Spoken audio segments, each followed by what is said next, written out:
what is the practice? What's the practice of chant? And maybe a good way to understand it is to relate the spiritual practice of chanting to the spiritual practice of meditation. And said simply, meditation is a way to enact, to invoke, to access what I would call the enlightenment of emptiness.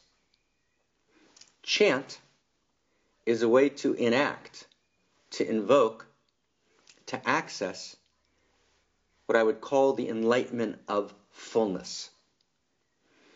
And if I would make a distinction, I would say that the classical Eastern mystical traditions, which also shows up in particular ways in Hasidism and certain strains of Jewish Kabbalah and Hasidism, shows up in particular strains of mystical Christianity, like Meister Eckhart, for example. But basically, this strain is about realizing emptiness. Buddhists sometimes call it shunyata. Kabbalists sometimes call it ayin, A-Y-I-N. It means that which is beyond any concept, which is the ground of all being, which is empty of anything which is not full.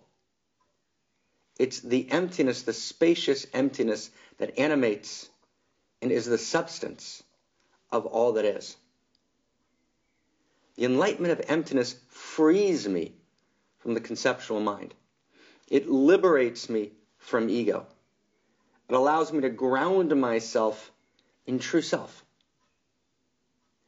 It makes me realize that my true identity is the true self, and the total number of true selves are one.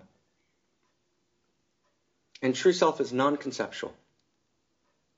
It's beyond all structured concepts. It's emptiness, shunyata, ayin. The enlightenment of fullness, which is a term that I began deploying and really coined the first time about 2 years ago to try and describe the emergent property of what we then called world spirituality. And the emergent property of world spirituality, which really is emergent, I first used the term at Integral Spiritual Experience at the beginning of the keynote address in 2009, 2010.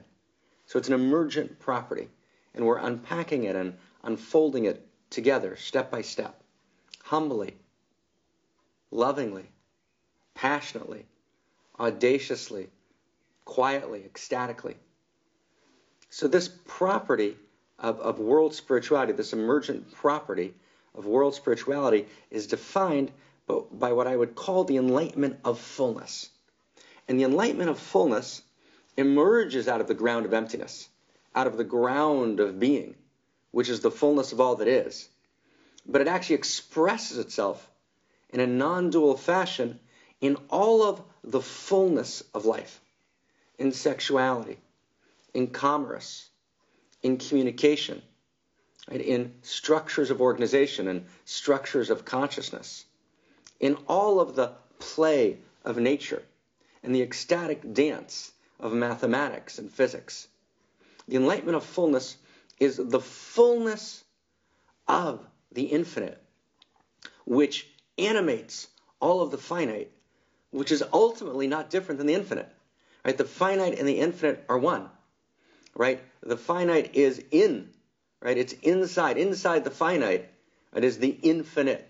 It's the inside of the finite is the infinite. The infinite, the interior of the finite, the interior face of the cosmos, right, is infinity, which clothes itself, which garbs itself in the finite, in this world, in all of the garbs that we engage in everyday life.